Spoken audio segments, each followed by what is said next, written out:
I could never find her on Facebook or anything like that. Did more searching, and then I found Jay. He was very hopeful that he would be able to find my birth family. I don't even know how long it was. It was so short. So I was so shocked that he had found them so quickly. We learned what kind of person she wants to be, but that's her loss. I've realized that. Welcome to Finding Family DNA, the show about finding and connecting birth families with LA Morning News anchor Chris Chamblee and Jay Rosenzweig, founder and CEO of birthparentfinder.com. And now, here's Chris and Jay. Hi, everybody, and welcome once again to Finding Family DNA with Chris and Jay. I'm Chris Chamblee, a local news anchor here in Los Angeles. And Jay, you're the guy who helped me find my birth family and effectively changed my life. I did, and that was a wonderful story back in 2014. And today's story is something different, something we haven't really talked about before. We have an adoptee and a birth mother. I love it all. Before we get to all that, audio listeners, please rate and review the podcast. It helps new listeners to actually go and find us. Also, if you're watching on YouTube, please like and subscribe. Just hit that little button right there. You see it? You see it? Did you hit it? Oh, you already hit it? Well, then never mind. But if you haven't, hit that button. Also, you can help support us by joining our Patreon. It's only $5 a month. That's less than a cup of coffee, Jay, depending on where you go. Just go to patreon.com/findingfamilydna. All right, tell us about today's subject, a woman by the name of Caroline Chamblee. Caroline, born in 2001 in Tallahassee, Florida. And you know Florida, Chris. I do know Florida. And this was really not a closed adoption. Caroline knew her birth mother's name. She had a lot of information, the non-identifying information, how old she was, what part of the country she was from, the fact that she had another child prior to that with a name. So her adopted mother came to us in 2020. That's 4 years ago. And said, we just want to thank the birth mother for giving Caroline birth, giving a life to Caroline, a wonderful life. So this wasn't Caroline driving this. This was the adoptive family driving. Well, there was a joint effort. Okay, gotcha. They worked together. And I said, is there anything else you want from her? And of course, in a perfect world, everyone wants a reunion. But the main thing was just to reach out to the birth mother and thank her. And that's really all we wanted to do. And of course, get medical history information, which I don't know if she had. Absolutely. But if it doesn't go right, we just say, hey, can you just provide medical history information? Absolutely. So you have all this birth information, which, by the way, is such a head start. You didn't really need DNA at that point, right? It's always helpful, but you didn't really need it if you have the name and information, so many identifying, I was going to say marks, but really more like identifying opportunities that you were provided. So you reach out, you contact the birth mother. What happened? I was shocked because she was totally taken back. She said, how dare you contact me and invade my privacy? And it's like, well, this was really not a closed adoption. And we had a picture of Caroline as an infant, like maybe a newborn, in her birth mother's arms at the hospital. We don't know who took the picture. Right. But we had that picture. It's like, okay, I'm thinking, this is going to be fine. She knows about this. But no, it was not good. And she threatened to sue me. And just real quick, you didn't do anything wrong, nope. Right? Yeah.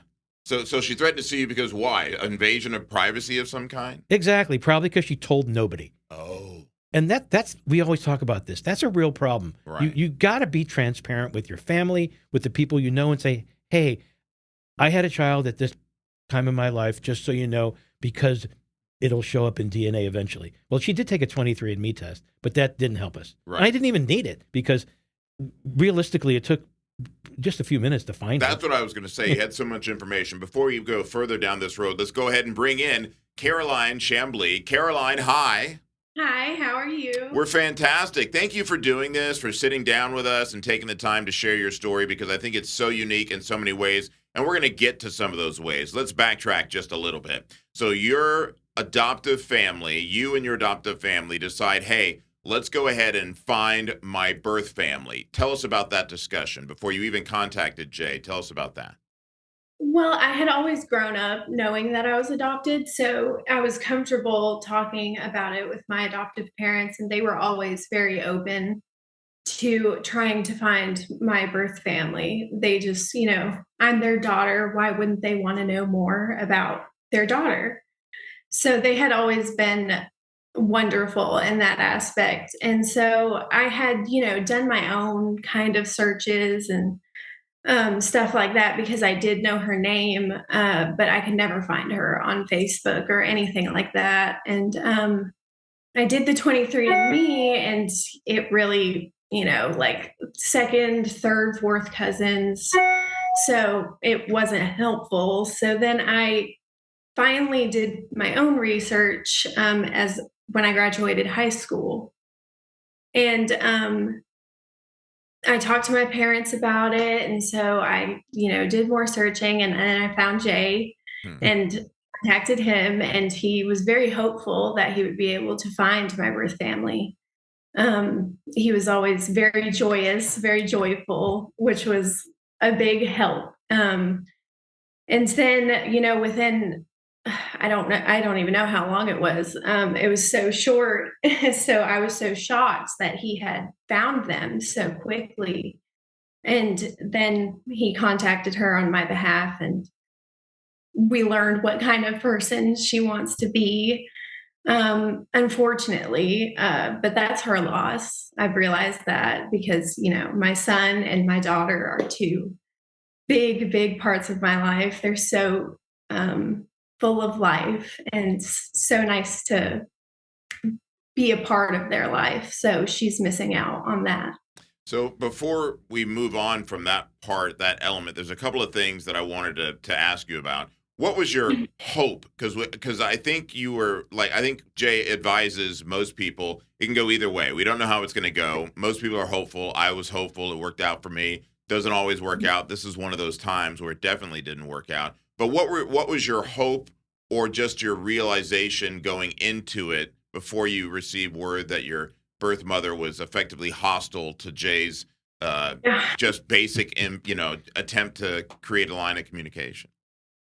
Yeah, so I think every adoptee hopes to have the emotional reunion. I think every deep down, that's a hole you want to fill as an adoptee. But my father, my adoptive dad, he had known a few adoptees in his life, and he prepared me for the possibility of them not wanting.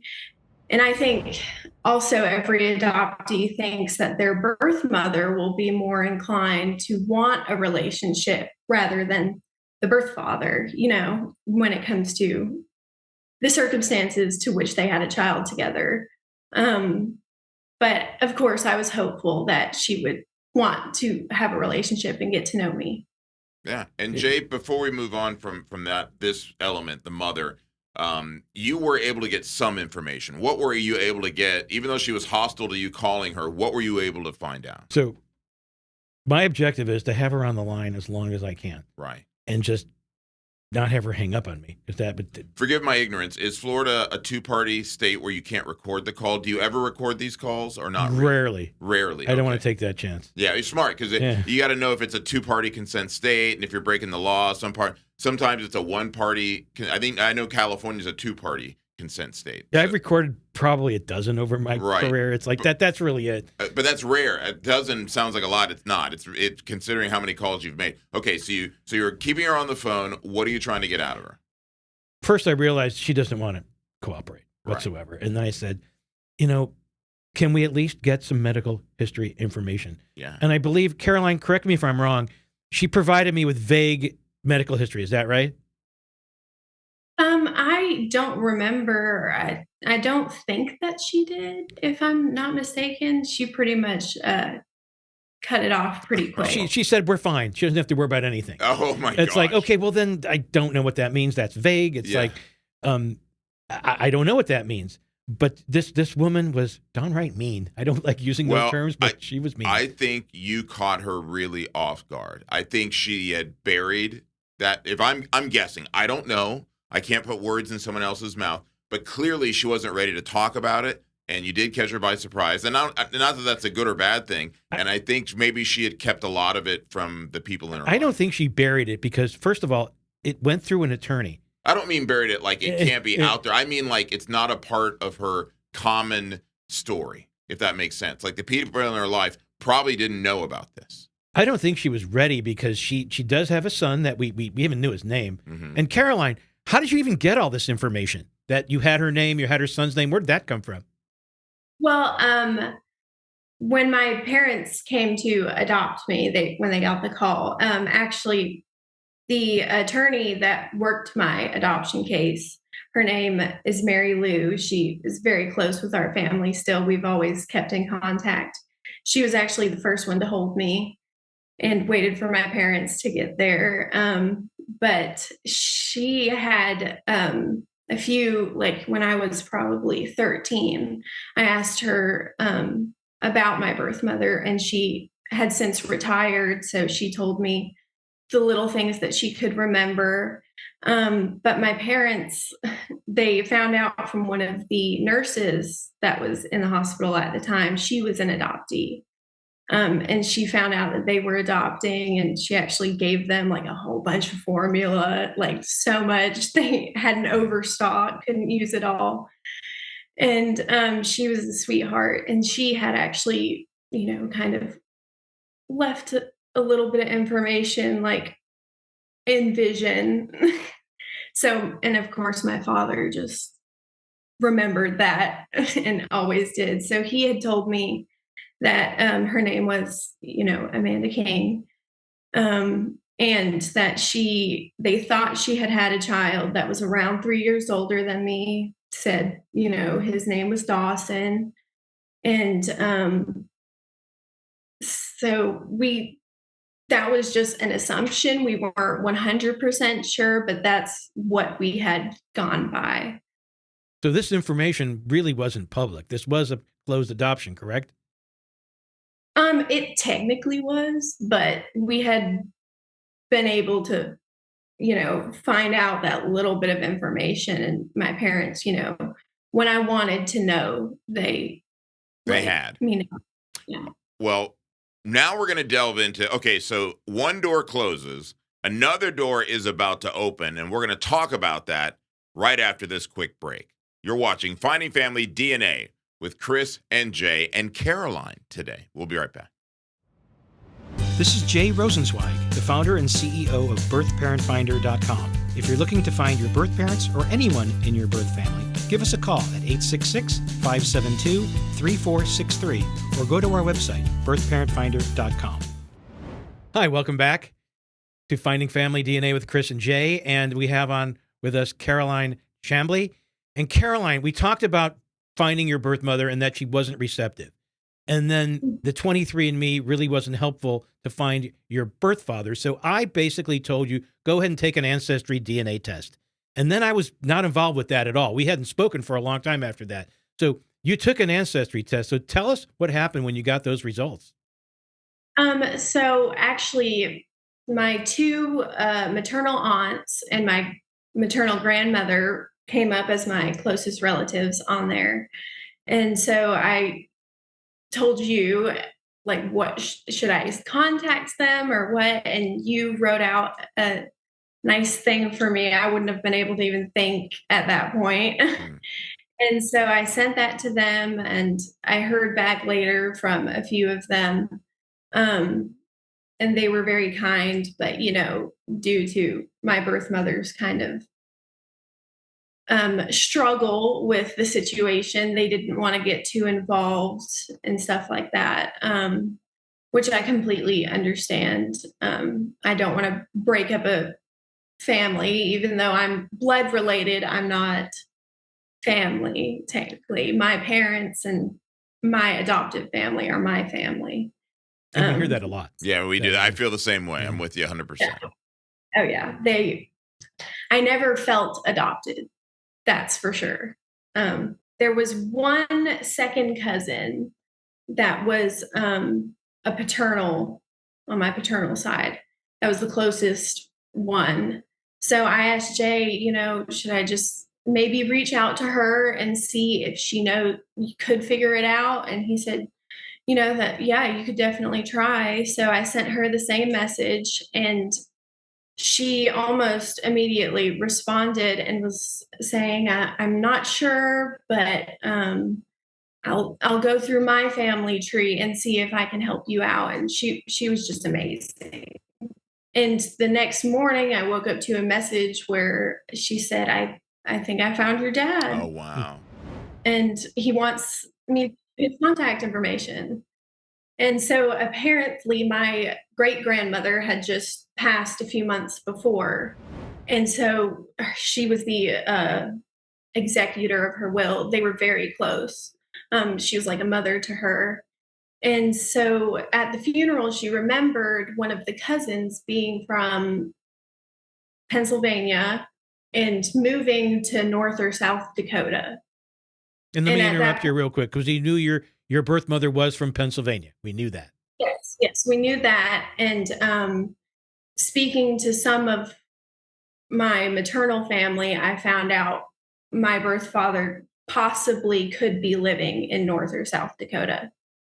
So they weren't sure who exactly the father was, but they had an assumption. So they didn't want to tell me a name because they weren't sure. But I went off, I told her that. And she said, once I got that, I immediately remembered and, texted him about it. And then the next day we talked on the phone and he had pretty much confirmed, like, the lines met up and everything kind of made sense. And I had actually found out I also have a older full sister.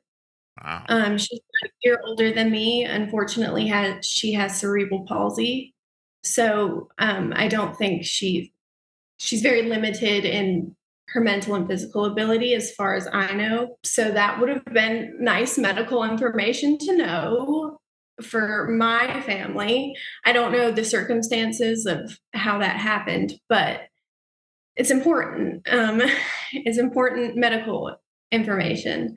But yeah, he told me that, and I still was kind of hesitant because she had two children prior to me, um, with different fathers.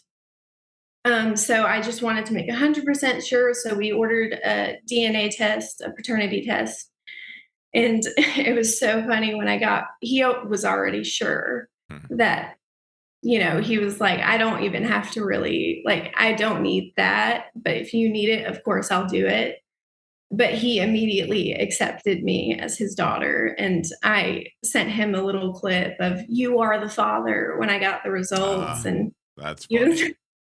he was like, "Oh, I got another beautiful daughter." And we've talked ever since. And I can't wait to meet him. So just for help me understanding context and everything, when was this? When did this conversation happen? Like what year was it? I think it was 2021. 2020. So it was during COVID, basically, or at some Yeah. or the end of COVID or something like that. What about, did he know you were out there this whole time, but just not where you were, or did he have He no had idea? no idea. My birth mother, she was living in Pennsylvania, but I guess when she found out she was pregnant with me, she moved down to Florida, I think, with some sort of family member. It was an uncle. Um, an uncle. Oh, yeah. So, yeah, she moved down to Florida and didn't tell anybody really. My maternal grandmother and my maternal aunt, they both said, we had a suspicion that she may have had a child. I think she may have told my grandmother that she did have a child, but they weren't sure even if I was a girl or a boy Mm, or what. They had no idea, no information about me. But they said they had wondered their whole lives. And that's that's what she intense. kept to herself this That whole time. that's really intense. Yeah. Mm. So did when you talked to your father, did you get any context about their relationship with your birth mom, like how they met? What was the status of their relationship when she had you, and now that you know you have an older sibling, the one with cerebral palsy? I mean, like, did you get some more context into how you came into this world? Sort of. Okay. They were. just, teenagers. She was 17 when she had me, and my oldest half brother is 3 years older than me. And then my sister is about a year older than Same me. mom. Yes, same mother. So yeah. she was having a baby at like 15. Yes. Gotcha. I don't know the Details. all the Yeah. circumstances as to how, but when it comes to my sister and I, they were just teenagers that were hanging out. He always said she was really standoffish. Um, but teenagers will do what teenagers will do. Sure. And he would climb up a balcony and stuff like that. And so then when Hallie came into the world, I guess she had lied to her family members saying that it was sexual assault. Oh.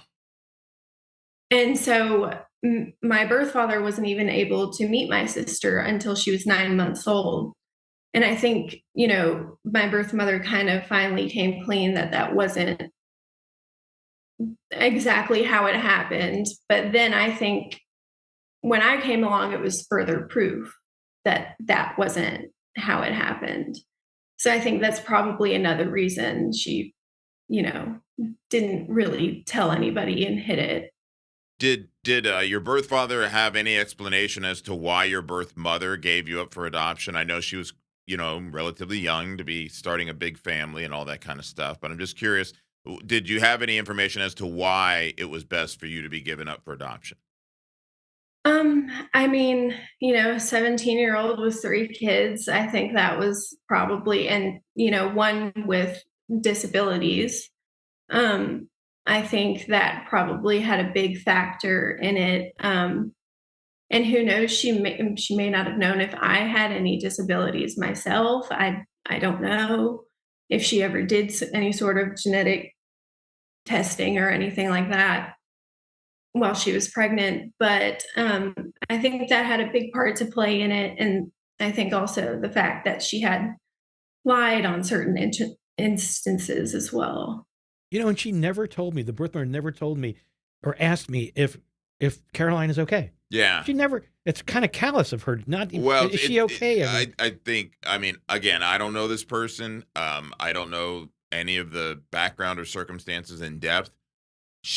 I think this was a chapter of her life she has closed and didn't want to open that book up again. That's the perception I'm getting. And she also didn't realize that it's going to resurface.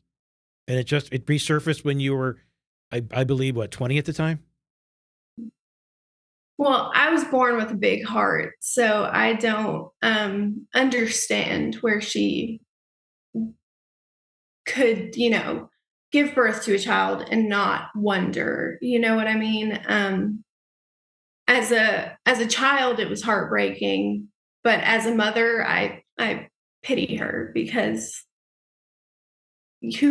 how can your heart become so cold? I don't know what she possibly could have gone through to be like that. Well, it's a great question, and we're going to talk about some other things regarding your relationship currently with your biological father, with your adoptive parents, how that changed or didn't change or enhanced. And I think there's something else big we're going to talk about on the other side of the break, because this is something that you've lived personally in reverse. So we're going to talk about all that. You're watching Finding Family DNA with Chris and Jay and Caroline, and we'll be right back after this break. Family Tree Magazine provides information, inspiration, and community for those who want to discover, preserve, and celebrate their roots. Family Tree Magazine covers all areas of potential interest to family history enthusiasts, reaching beyond strict genealogy research to include ethnic heritage, DNA testing, family reunions, oral history, archival preservation, historic travel, and other surprises along the way. Family Tree Magazine provides engaging, easy-to-understand instructions to help genealogy enthusiasts research their past. Whether you're a beginner or a professional, there's something for everyone. Welcome back. We're talking to Caroline Chamblee. Caroline, what is your relationship with your birth father like now? Just the other day, told him I was doing this and, wanted to make sure it was okay if I, mentioned his name and stuff like that. And he was like, of course, why not? And we'll talk for 1-2 hours. He has actually five littles, but four of my half siblings. One is only probably a year older than my son, a year or two. And so they're all still pretty young, so they get wild on the other side of the phone. So sometimes we have to cut it short, but we have a great relationship. And my adoptive parents, my mom keeps saying, we need to go down there. We need to go see him. I'm so excited. Like, I'm so excited to learn more about your birth family. Like, they're so supportive, and I'm very excited to be able to get the opportunity to meet him one day. And Caroline, you have a unique story in that you were, put up for adoption, adopted by a beautiful family. But then later in life, you get pregnant at a young age and make a very crucial decision. Tell us about that. So, we actually lived in Ireland for a few years, and it was the first few years that we were back in Georgia. I was sexually assaulted at the age of 15, and was in a very narcissistic, abusive relationship, sort of. He was very manipulative and, was significantly, well, not significantly, but he was an adult. No, he knew what he was doing. But I found out I was pregnant 6 months later. I was, going for a normal checkup, wanting to just, I think it was a volleyball physical because I was playing volleyball at the time. And then they had said, "Oh, you are pregnant." And I was like, "Huh?" And I got an ultrasound and they were like, "Yep, you're 6 months pregnant." And I was like, Wow. what? Because I wasn't showing, I wasn't having any symptoms or anything like that. Probably, partly due to the stress and stuff like that. But, of course, her biological father wanted nothing to do with any of it. Mm. And adoption had blessed me so greatly. So I was, and she's meant to be here. Obviously, she's meant to be on this earth. God put her here for a reason.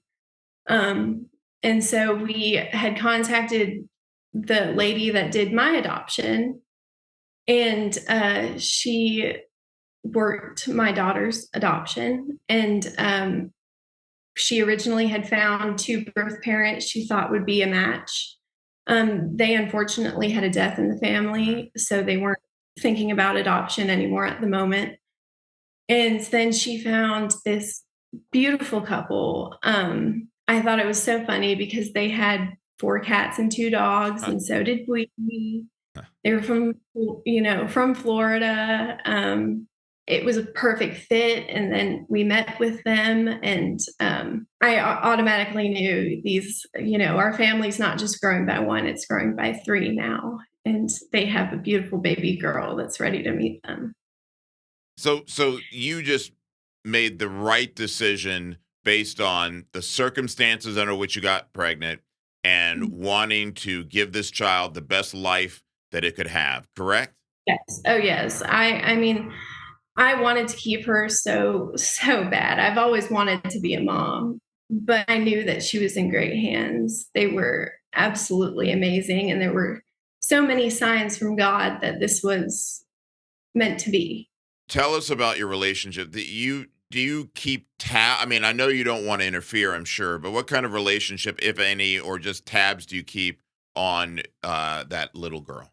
Yes. So since my adoption was a closed adoption, I knew I didn't want that for her. I didn't want her to grow up wondering, because I mean, growing up, I always thought like I could pass them in the street and not even know, like I could have seen them before, but have no idea. So I didn't want her to grow up like that. So I chose the open adoption route, and her adopted parents were very open to that. They were very open to open adoption. And through my whole pregnancy, we kept in contact. I actually had them there for her birth. I didn't, I knew my parents, if they had gotten the opportunity to be there for my birth, they would wanted to have been. So they got to cut the cord, snuggle with her. And so did I. And it was we took her newborn pictures together, and it's beautiful. We've been to every birthday party besides one. And she came to my son's first birthday party, and they're absolutely obsessed with each other. It's adorable. So yeah, it's beautiful. That is a healthy adoption. It is, and that's the way you would want any adoption to go. Yeah, they don't always go like that. And it seems like you really have an amazing support system with your adopted parents, the parents of the child you gave up for adoption. It just doesn't always work out that way. I know, they're amazing. I don't know what I did to deserve to be this blessed. Well, a lot of it starts from you, Caroline. What would you tell other people who might be in your shoes on either side of what you've experienced? The parent who you were bold enough to contact, who rejected that contact, and the other one who welcomed it, and then again having to make that heartbreaking decision to give up a child. What would you say to people caught in all of those various circumstances? Everything happens for a reason. I mean, it's just, if you are stuck on it and you are just heartbroken, if you stay in that heartbroken state, it won't change anything, like, I mean, I'm a crier, I cry at everything. So I've cried plenty through many nights through all of this. But that grief has to work to your advantage. You have to use that to become stronger as a person. And that's what my parents taught me, my adoptive parents. They are the reason I am the person I am today. I wouldn't have gotten through it all without them. That's for sure. It's amazing. Very well said, Caroline. Very well said. We want to thank you so much, Caroline, for joining us and sharing your really amazing story and what's so unique. Someone who's given up for adoption and then later decides to give a child up for adoption, but remains in that child's life in the most healthy, beautiful way. Just amazing all the way around. Again, Caroline, thank you for joining us. You've been watching at home Finding Family DNA with Chris and Jay. If you want exclusive bonus segments of these episodes, join our Patreon at patreon.com/findingfamilydna. And if you are looking to start the journey of finding your family DNA, just go to birthparentfinder.com. Thank you for joining us on Finding Family DNA.